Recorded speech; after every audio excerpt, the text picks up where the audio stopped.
Hello, everybody, and welcome to Planet SkyFF, the world where everything revolves around £50,000. My name's Serge. My name is James. My name's Serge, and I don't care about Sky Fantasy Football. Why did you have a bad weekend, sweetheart? Yeah, mate. Shit.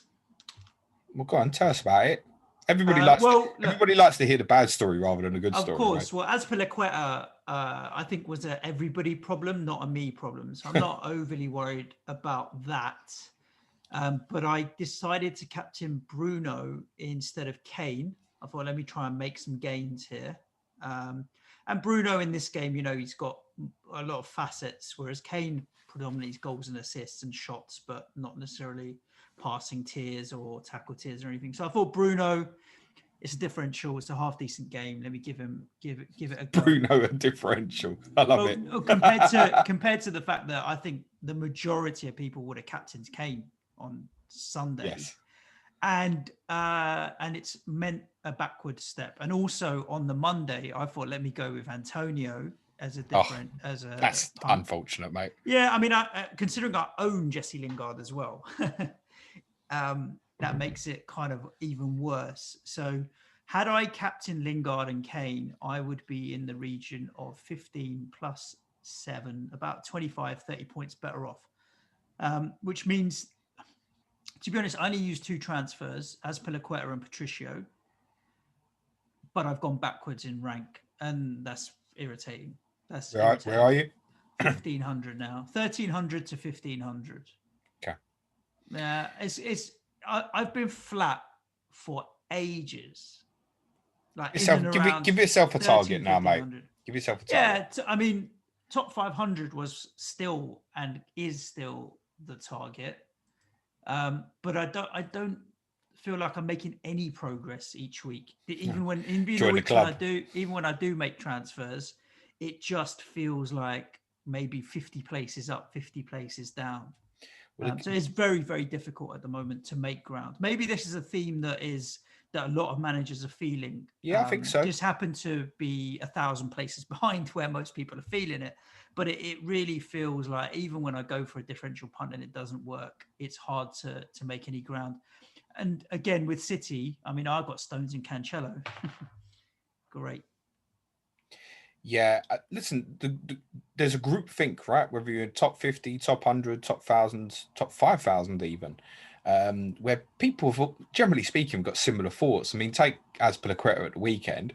You're not the only one, as you alluded to, right? It wasn't just a you problem. It's kind of like an everybody problem of what happened. So, and looking at players to target, it's one of the reasons why I stuck to my guns and didn't go to Azpilicueta. I don't believe it was the right decision not to buy Azpilicueta. But for me to try and make that gain, I've decided to go against. It's one to swing against. So I've got funny thing Chelsea is coverage. That might bite me next week. See, Lingard, who I own, is only 17.7% in the top 1K. That's very low. That's going to change. Who I own, is 5.5% in the top 1,000. So I've got 2 players there that have done well this week that are very lowly owned and yet still went backwards. So it's a struggle. Take for me, right? I've gone to 70th to 72nd with no transfers made. So in a roundabouts way, I feel like that's okay because I know the majority of people made some form of transfer this week. Correct. Be it Azpilicueta, another Chelsea player, Wolves on Monday night, West Ham on Monday night. I know the majority of other players probably made a transfer this week. So me to lose 2 places, I feel like that's okay. I accepted that prior to the weekend, if Azpilicueta kept a clean sheet, got past and Tyrion scored, for example, I'd probably be out the top 100. It was part of the risk. It's really difficult at the moment, Suj. I think everybody's in the same place. And again, that's part why I decided not to do it. I'm not happy with just sitting there and going, oh, I'm 70th. I want to swing with something different. So I've backed against the horse of Chelsea. Next week, if Azpilicueta gets a 10-pointer against Palace and a 10-pointer against Brighton, if I decide to add no one, then I'm going to be in trouble, aren't I? It's fairly obvious. So it's a little bit like I have people disappointed in Wolves all of a sudden. And you've got a right to be, mainly because they changed to a back 4. Would be the biggest problem if you've already invested in Wolves players. Because a back 5 defensively so much better if you went with one of those guys defensively. But But like, answer it after the Fulham and Sheffield United games for Wolves, right? It's easy to go, oh, they conceded 3 goals to West Ham. Well, yeah, West Ham are the 4th best team in the league at the moment. League table tells me that. So wasn't really expecting a clean sheet against West Ham. No. If Patricio rocks up with 18 points on Friday night and another 9 points against Sheffield United, which might be 18 points for a lot of people, that'll do. That's the job done, isn't it? Yeah, I've got an easy transfer to make, depending on what happens with Antonio and his injury. I haven't seen any news yet. I think I'll be moving him on, and Jesse Lingard will give me the West Ham coverage.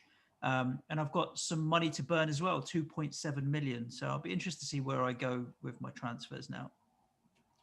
How many you got, Lev? You saw about 10 or 11, haven't you? 10. Do you know what you want to do this weekend? No, I do not. But looking at 0 from Azpilicueta, Stones, and Cancelo is an interesting one. Just on Man City defence, did you watch that game yesterday? I watched the second half. Yeah, so I think Diaz bouncing off Erling Haaland is possibly one of the funniest things I have seen in a long time. It was one that I just had to watch it again and again, because every time you watch it, it doesn't stop getting any funnier. My God, he went flying. He's a powerhouse, Haaland, isn't he? Wow. I tell you what, his ownership would be something else if he ends up in our league in this game. In this game, wow. He's the sort of one you go, yeah, he's going in game week 1. no doubt. Stick the armband on him, see what happens. Yeah. One of the reasons I obviously haven't got Kane, I guess it's a better week for me than most because I didn't make any transfers. But a little bit like yourself, got Stones and Gundogan, nothing. Vestergaard, 1-pointer again.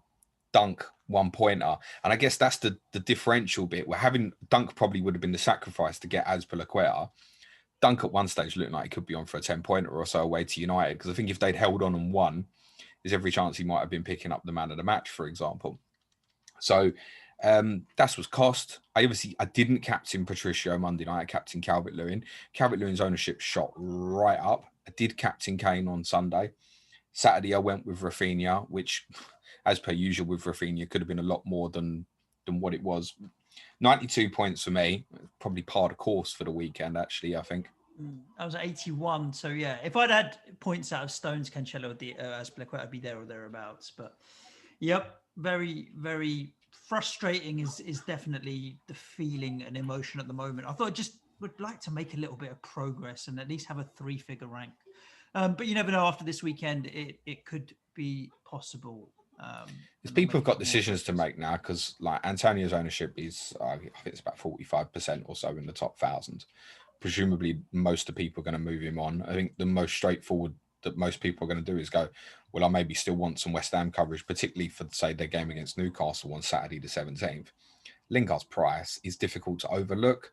So having been in that place, I think Lingard falls into a category. There's 2 players that really stick out this year, Lingard and Bamford. 2 players who I think a lot of people have a preconception of what they're going to be or what they can't be. And if they go on little runs, it's, oh, well, it's still Lingard or Bamford. It's not sustainable or stuff. Bamford was one I didn't kind of catch it too late. It was like looking at it every week and going, he's hitting shot tiers. He's hitting shot tiers. Lingard is one. I've kind of been on that train prejudging what he's done previously at Manchester United and going, I know he's going to have a dip off here eventually, actually. Rather than the blindingly obvious, oh my God, there's a brilliant 7.3 midfield asset. And I'm probably going to end up buying him now on Sunday, personally. But I think a lot of other people are as well. I don't doubt that at all. His ownership's going to shoot right up. Which kind of leads us into, you're talking about buying him on Sunday when we have this difficult game against Leicester. But it is at home. Should we cover a little bit off on captaincy for this weekend and what transfers you're thinking about bringing in and not? I think Friday is very easy. Friday for me, if you haven't got Skip, is where I'd probably be at now. Unless, listen, if you were buying a Wolves player, you really should have been making the move on Friday. To be honest, even if you wanted the Fulham player, there was the opportunity on Sunday against Aston Villa to go in. So if you've left it this late, you're probably looking at going maybe Skip. I think the one that might swing it for you, if you're coming off Antonio and you don't want to go for Lingard, obviously that Saturday the 17th is a problem. And I haven't decided yet if Patricio is going to be my captain that day against Sheffield United or not. I'd be quite happy to go down that route personally. But I suspect if I get Lingard, the safer play will be Lingard against Newcastle. Yeah, I'm probably going to captain Jesse Lingard, aren't I? I think the best choice, if you have, for example, coverage defensively of both, would probably be a Fulham player. Very likely for the likes of Anderson and Adarabioyo, I think, to pick up the pass and tears, depending quite a lot on who scores first in games. But then a Wolves player hasn't scored first in a Premier League game since Raul Jimenez got injured. That doesn't bode well for the potential of a clean sheet. They obviously get stronger in games. We've kind of seen that again in the game against you on Monday night. I think if you've got the choice between the two, I would favour going a Fulham defensive player. The caution on Fulham I wouldn't go near the attacking players for Fulham, even with Mitrovic back in. Not for me. Lookman's going to be a big miss for them. I wouldn't be surprised if the game finished goalless, actually. So, I mean, it'll be Patricio for me. But if I was sitting there with Patricio and Adarabioyo / Anderson, I'd go with the Fulham player, I think. Yeah, I'm going to be sticking with Patricio. On Saturday, Neto's ownership shot up quite a bit, by the way, more than I expected. Saturday, are you looking past a Man City asset with Leeds? Well, that's the plan. I can't actually tell you at this moment who I'm going to captain on Saturday because I've still got 3 Manchester City players. And my take on it would probably be, if Gundogan's in the team, I'll probably go with Gundogan. If he's not, I'll go with Diaz or Stones. If all 3 miss out, I've got no coverage. But I think at that stage, I would buy a Liverpool player. Well, actually, that's not a lie. I wouldn't have no coverage. I'd have Rafinha at Man City and I'd have Watkins at Liverpool. But I think if none of my 3 Man City players, that's a long shot that none of them play, then I think I would have to buy a Liverpool player. And it might even be that, say, I see the team and say Diaz and Gundogan's in it, I might go, say, Stones to a Liverpool player on Saturday anyway, because I think there's every chance I'm bidding, say, John Stones and Gundogan possibly come this Sunday. So I might even, if I'm not in the team, I might just go, being particularly in Stones' case, because he's unlikely to get on the pitch at all, right?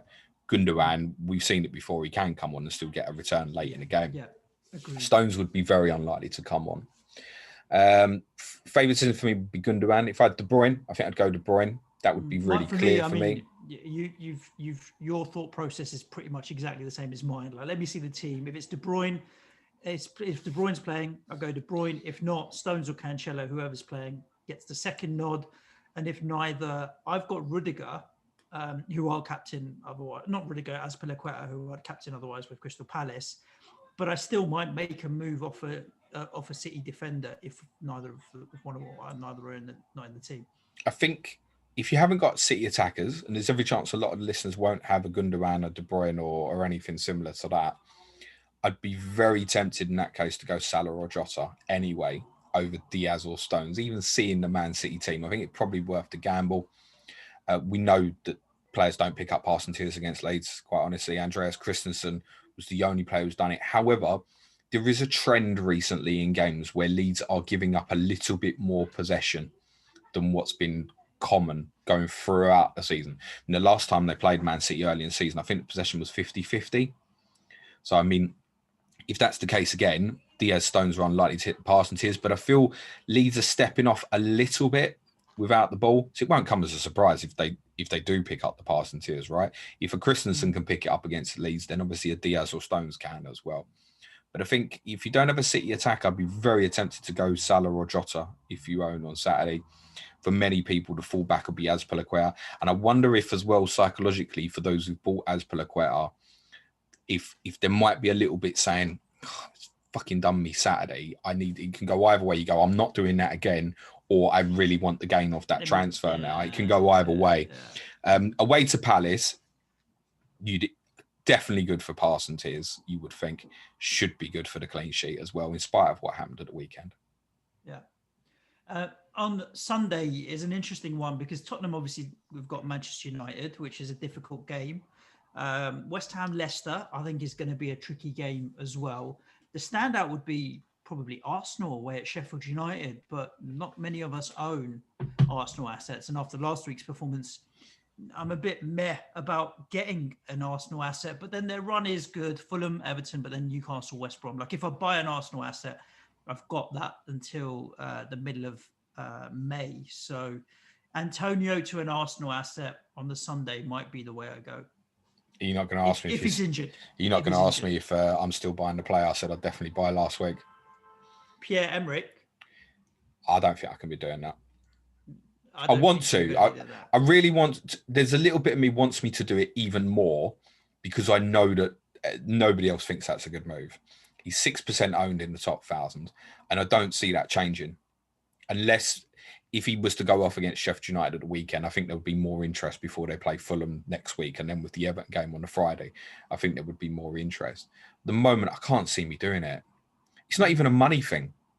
It wouldn't matter if he was 8 million, 11 million, because the two transfers I've got in mind for Sunday is going to leave me 9 million in the bank. I can't spend the fucking money even if I want to. So it's not a money thing in any way.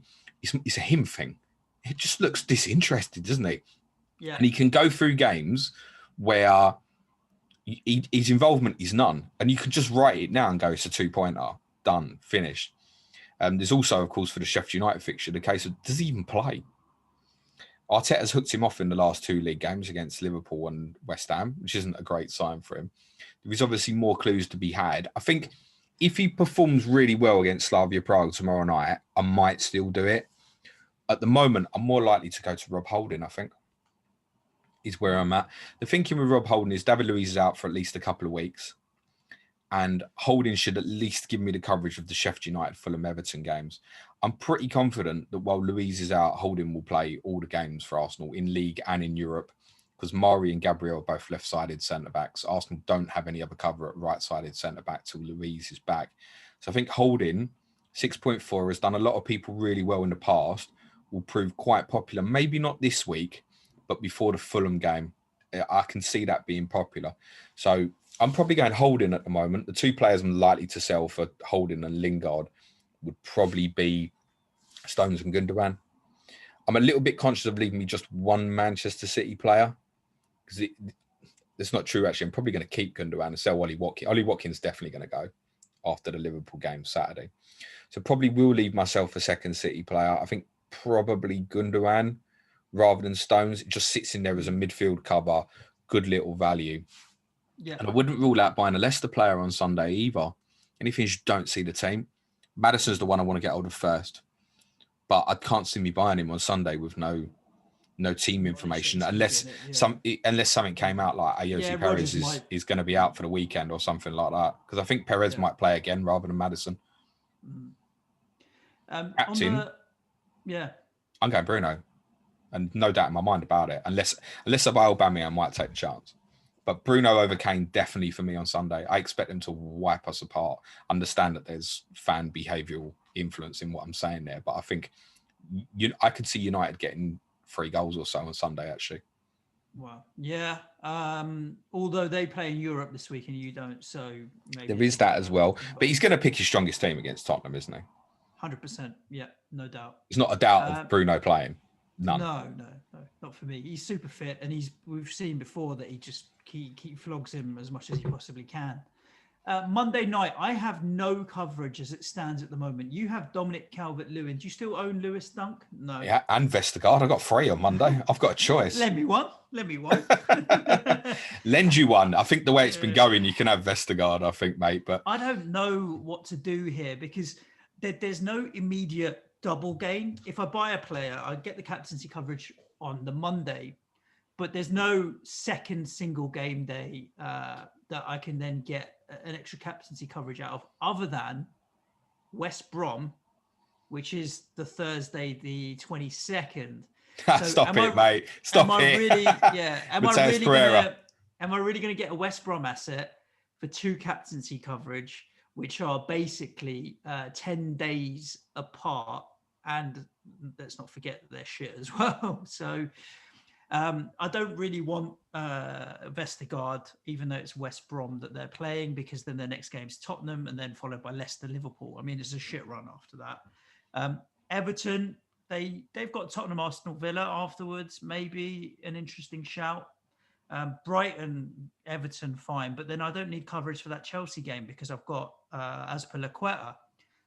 So it might end up being Brighton just because the game after that is Sheffield United, and then I'll come off them. But there's no easy, simple who's the best person to get that day. for me at the moment. Calvert-Lewin's ownership went right up because, well, Monday night up to 60%. I mean, it's basically only 3 forwards in the game that have real ownership at the moment, which is Kane, Salah, and Calvert-Lewin. And I think we might see that change quite a bit over the next couple of weeks to people like Jota, Aubameyang. If he did go off against Sheffield United, you'd get some interest the week after, and so that's likely to change up a little bit. Vardy's going to come into people's thoughts. Not necessarily this week, but obviously for the West Brom game, perhaps Iheanacho as well. Obviously, if he's still in the team, come the West Brom game on the 22nd. If you were buying Monday and you didn't have any, personally, I think I'd probably look at Brighton. And honestly, it's Lewis Dunk. And the reason I say that is you can go in on the Monday against Everton. You've got the Chelsea game. Then you've got the Sheffield United game on Saturday 24th. And you can come off again. Now, I realise for a lot of people, obviously looking at it going, James has 2 transfer. I don't want to use 2 transfer over that period. Well, you don't necessarily have to. Brighton's 2 fixtures after Sheffield United are Leeds, who they kept a clean sheet against earlier this season. Then Wolves, who on a bad day just don't hit barn doors. And this is part why Dunk's been hanging around for me. I'm going to captain Dunk on Monday rather than Calvert-Lewin or Vestergaard. I'm pretty confident on that actually. And then I'm likely to captain Dunk against Sheffield United as well. And I think he'll stay for me Leeds, Wolves, depending on obviously what the layout of the fixtures are till the end. If you were to buy one new, that's really tough. Really, really tough. Because I think Calvert-Lewin, you probably would have bought this Monday gone. And I think that's part of what a lot of people have done. So they've looked at it and gone, okay, captaincy-wise, you've got Palace, you've got Brighton, then you've got the Arsenal game in a couple of weeks. You might even argue the Tottenham game as well. Imagine if it landed all of a sudden and Harry Kane's not in the Tottenham team. You've got Calvert-Lewin to cover you that single game day as well. So there's 4 possible captaincies. I guess with that in mind, in terms of a 3-4-1, it's probably still go and get an Everton player if you haven't. Richarlison, I think, would offer up a differential to go in for Calvert-Lewin at the moment if the money's no object. But you are probably going to want to come off again after the Arsenal game, subject to how the fixtures lie, because as we highlighted last week with Andrew Ferguson, they have got a lot of fixtures, Everton, which could be problem fixtures. They've still got to play Villa twice. They've still got to play Sheffield United. They've still got to play Wolves. If you don't have coverage from those teams as well, it could come back to bite. So I think if you haven't got any coverage, I'd go Everton. But I really think that does make logical sense. I really think Dunk will pick up passing tier against Everton, and I fancy them to beat Everton. And they're not great at defending set pieces either. So I'm highly likely to captain Lewis Dunk again on Monday night and swing against Calvert-Lewin, even though I own him. Yeah, I think that's logical, sensible strategy for me for Monday. Will probably end up being Everton. You're right in that Arsenal game. It means that I don't then have to go and get an Arsenal player if I don't want to get an Arsenal player. Just on Pereira, I mean, another one, shout out differential. If you wanted to do it, no ownership at the moment, but it's not great because they don't play in match week 33. Danny Ings. And also after that, they've got Leicester and Liverpool. But I guess if you were to say, right, best captaincy for Monday, Danny Ings, to be very, very honest with you. But the manoeuvre to buy that is not great at all. Just a note on Pereira, obviously got 26 points against Chelsea at the weekend. And it's not the first 20-point haul he's had this season. He got 20 points against Wolves back in January as well. And there is a theme behind the returns, and that's where he plays, which is centrally. Now, you will get to see the team. If Robinson and Phillips are both in it as well, and it's only one of Gallagher, Maitland-Niles, it could well mean that Pereira plays central again. And in that area, he can cause damage. In the wide areas, he can't. But I don't really believe that anybody is truly looking at that as a transfer. West Brom fixtures are not great. After Southampton, it's Leicester, Villa, Wolves, Arsenal, Liverpool, West Ham, Leeds. It's not brilliant. Arguably, Southampton's possibly the easiest fixture they've got left. So he is 0% owned in the top 1,000. Now, if you really want to swing a differential, it's not for me, though. Danny Ings would be the interesting one. If you can stomach that and know that there might be future captaincies right at the end, but the entry is just it's not good. It's not good. I think most people who have Southampton assets would be more looking to sell. It's probably just Vestergaard. When am I selling rather than when am I buying? I think the majority of people kind of earmarked to probably sell Vestergaard after the Tottenham game on the 21st. It's another one to attack into Leicester the next day when they actually play West Brom. Should we do a few of the questions that we've had on Twitter that we haven't already gas-bagged about on the show? So Let's go to the oldest to the newest. I think that's the direction of travel. Fish FPL says, what's the plan for Antonio owners? What are the best teams to target gains? Firstly, obviously, we don't know the extent of his injury or what the situation is. So whether or not, and we play late in the game week as well, Sunday rather than the Saturday. So it's not really an easy off. If he's fit, I don't think I'd be selling him necessarily before Leicester at home, because then it's Newcastle on the Saturday. So really the exit point would be after Newcastle on the Saturday if he's fit. If he's not, then he could be an easy make weight for me for either Richarlison or Dunk for the Monday. Let's say he's out for, and this is part of the debate for people. Let's say that he's out for 2 to 3 weeks. And he's back for that final 5 fixture running of Burnley, Everton, Brighton, West Brom, Southampton.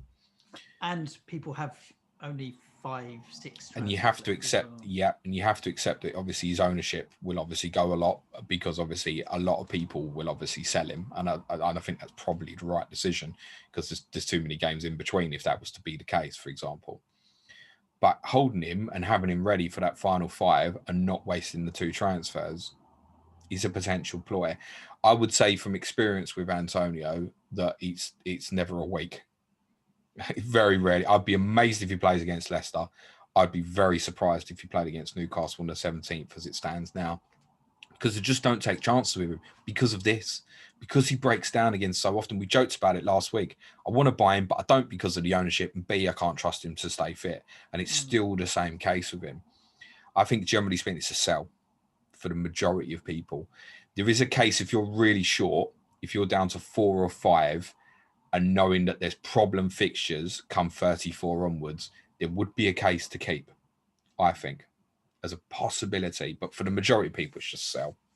And I think you're looking at Lingard is an obvious, because it still gives you, if you go Lingard, it still gives you that coverage of the West Ham fixtures all the way through. It's also cheaper, so it gives you a little bit of money. So I think he's probably the obvious one. Rafinha, I wouldn't rule out, although obviously going in versus Manchester City is not the right time. If you haven't got any Liverpool coverage, you can do worse than Fabinho, who I think is probably going to be picking up some passing and tackle tiers over the next few weeks, but doesn't have the explosiveness. And I think come this stage of the season, you'd rather buy players who have the explosiveness rather than consistency. If you want to take a gamble, you've obviously got someone like Pereira. Arsenal, I don't see it. I don't like Saka and that. Even if he's back fit, he doesn't particularly appeal to me. Højbjerg, consistent in terms of the passing tiers for Tottenham is a possible. Burnley playing Newcastle Sunday. Don't see anything that Mason Mount might be another name to put in. Don't fancy it personally. I think Lingard is, if you have to stick with a midfielder, Lingard seems like the obvious, unfortunately. Yeah, and that's why his ownership is going to shoot up as well. There's a name that you didn't mention there that Amrabatman Joe asks about, and I don't think we'll be mentioning him, but he says, why do I still have Jack Grealish? In the hope that he comes back. I mean, the fact they've got Liverpool and Manchester City next gives you a really, really good excuse. You could look further ahead and say that they play West Brom on Sunday the 25th and he's back. Oh, it's a really good captaincy option. But Leeds are playing Manchester United. I don't believe you're going to pick Grealish over Bruno Fernandes with that particular fixture on that day. So, I mean, there is... Move him on. You'll feel happy. What I would say is... Even if he plays, you'll feel like, you know what, at least... I would look at it and go, it's probably Lingard to Sunday. And then if he plays on Saturday, if he's suddenly back, you might think, oh, I'm not sure. And then you can see it, judge it that way. Yeah. So I think it's probably Lingard to on Sunday, if it has to be a midfielder. And commonly, obviously, the case with midfielders is that it has to be a midfielder. I'm likely to switch to possibly to a 4 over the weekend, which will give me Bruno, Lingard, Gundogan, and whatever other shit midfielder I have, Rafinha, who's not shit, in fairness. So I'm probably going to be 4-4-2 come Monday with a shitload in the bank. Possibly 9.1 million is possibly, if I go Holden and Lingard, it's probably what I'm left with. I can't even spend the money, Suj. I can't even spend the money. But it would allow me the flexibility to go off of say Rafinha gets injured ahead of, say, Leeds Liverpool, it would allow me to go Rafinha to Salah if I could afford it, for example. It's the options. The options are almost more important than being able to spend the money sometimes. SkyFF Tay, is Nat Phillips now a really solid option? Personally looking to bring in for Adebayo on Sunday. He seems nailed, getting passing bonus, and Liverpool have a great run until the end of the season. I mean, he played yesterday and Real Madrid taught him a bit of a lesson. So, but he's still a young up and coming player. It's not like they've got depth or any other options. The value of Fabinho midfield was seen the other day. So I think Nat Phillips, he's likely to play. Whether or not he's a good option, I'm not going to judge, but he's likely to play. He's 5.1 million. I can't spend the money, Suj. No. On the passing tiers, no, right? He's picked up passing tiers recently against Arsenal, obviously at the weekend. Nice 10-pointer. And against Fulham a couple of weeks ago. But there's other games where you'd expect him to pick it up and didn't. Sheffield United away, no passing tier. Wolves away, no passing tier. So I don't think it's a lot for the passing tiers. That said, at 5.1 million, your expectations of what you're getting is not huge anyway. But invariably, when you go for the Liverpool player there, unless you've obviously got Salah as well, there are examples like the Leeds game where you're probably going to end up captaining him. I think if money was tighter, he would very much be on my radar because he does at the moment look like him and Kabak are going to play together at centre-back. You would prefer to buy Phillips because it's saving the 2.9 million if there's any money issues at all. Kabak has basically picked up the same passing tiers as Phillips. So again, he picked it up against Arsenal. He missed them against Wolves and Sheffield United. So there's nothing specific in between the two. I think it's purely on how much of the ball do Liverpool actually have. With Fabinho back in midfield, they should have more of the ball. So it does increase the possibilities of the passing tiers. But it's kind of seen last night in Madrid. Like, how much do you trust these guys defensively? Got our knickers in a twist because they kept a clean sheet against a weak Wolves attack. And Wolves didn't play too badly that night against Liverpool and could have got something. And Arsenal has been well documented. Listen to our pod on Monday. Were disgusting on Saturday, right? It literally didn't turn up. But 5.1 million for a Liverpool defender, no, I can't put you off. I'm more likely to buy Trent because I can't spend the money and he's got the power. Yeah. James Hill, people holding on to too many transfers. I'm seeing a lot with 10 or more, and I feel these people have been too cautious and not attacked enough. I think the reality of that is you won't know until the end of the season, because if we get a fixture jiggery pokery like we might, and a lot of games get moved around, suddenly there could be a bit of an advantage there. So you judge at the end of the season, but I've got 10. Have I been too cautious? Probably, but only to the extent of 2 or 3 transfers, not to the extent of 5 or 6. Tell you what, I wish I had 10. I got 8. I wish I had 10. I wish I had 12. Yeah. So, no, you still got time to make it up. It's not like there's 2 weeks to go and you're still sitting there with 5 or 6. That would be, too many. So you're quite right. I think that's a great answer. So it's very dependent on what you do over the next 4 or 5 weeks. And to think you've got that advantage where you can do things like, as I said, Leicester play West Brom on the 22nd. You want to go 3 or 4 Leicester, you can. Like, if you want to, you've got that.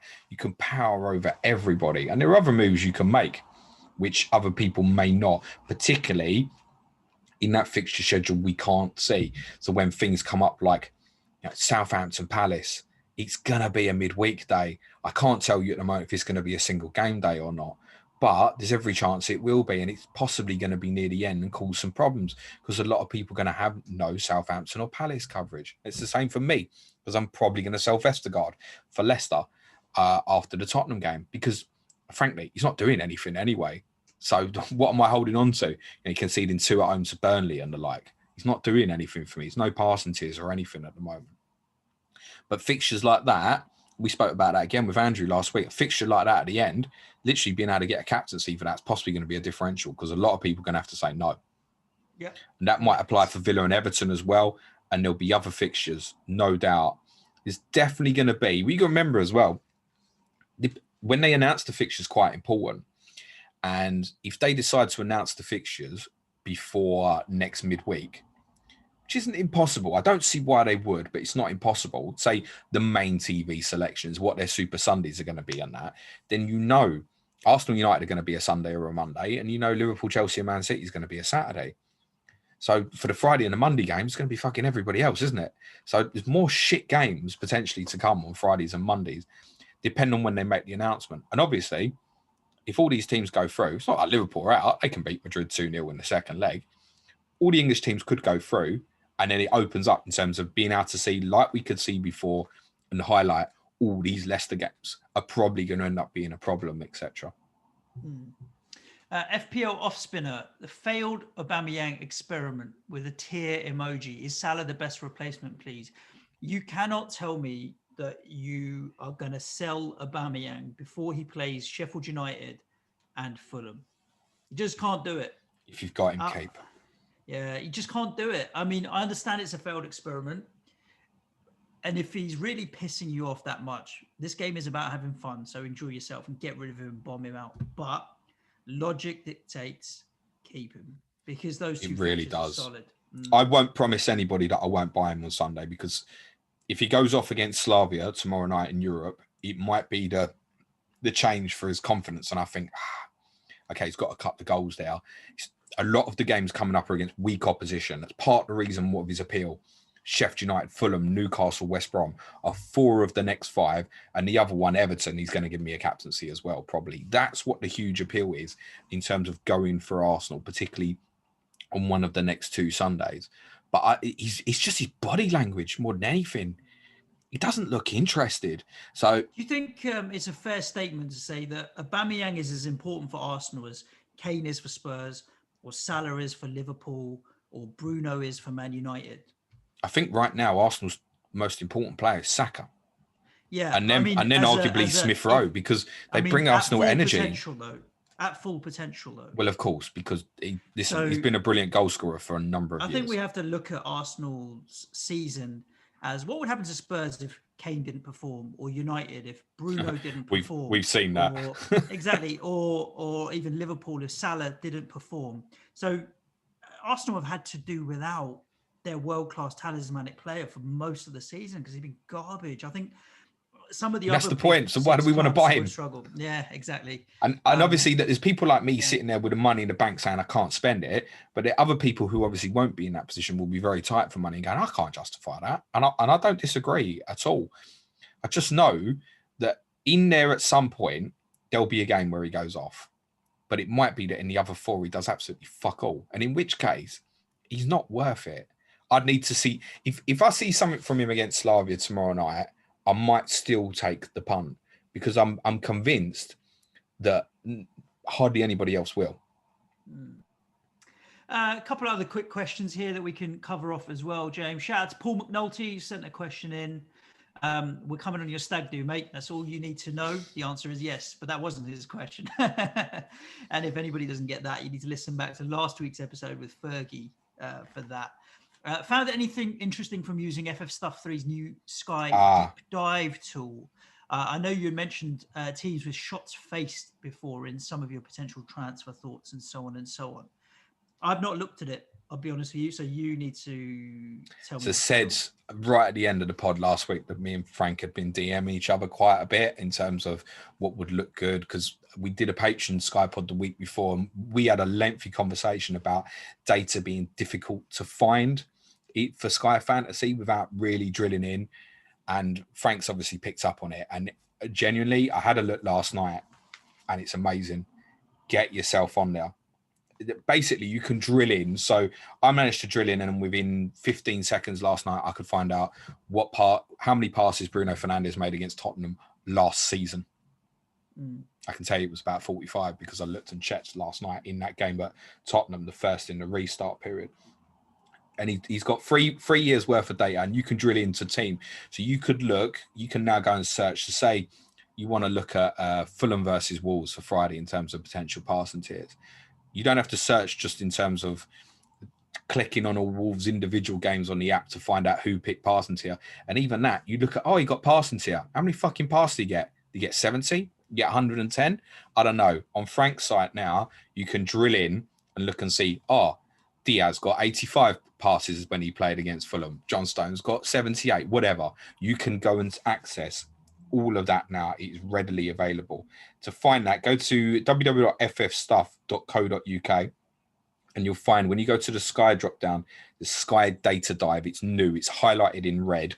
And I promise you, once you click on that, you'll be having some fun for probably about an hour. Nice. It's brilliant. It fixes so many problems for people in terms of how to find data specifics, i.e., one thing that I think before people think, oh, I want to captain John Stones or Ruben Diaz this weekend, exactly as many of us have highlighted, they've highlighted on Hub, obviously, as well. Go and look at what people are getting defensively in terms of passing tiers against Leeds. And you can do that as well. So you can plot in and go week 1 to week 30 or whatever. I want to see what centre-backs have done in terms of their how many passes completed against Leeds. And it will flick it up like that. And you can see every centre-back who's played against Leeds and how many passes they picked up this season. It is absolutely brilliant what he's done. That man, pat on the back. Fantastic. And that seems a perfect way to end the podcast, James. We had a couple of questions around captaincies, which we covered off earlier as well. But thank you, everybody, for your questions and for tuning in as we get into the home straight. Just a quick check. Where are our patrons in terms of the overall leaderboard? I'm just having a look at Ben Cameron, 4th. He's about 40 points, 43 points off top now. The gap's getting bigger week by week. He'll fix it. He's winning it. You think so? Yeah. And we've I know Ben can win this. To be honest, I think top 50-ish have still got a chance. I mean, it's about 120 points off. It's probably quite a lot.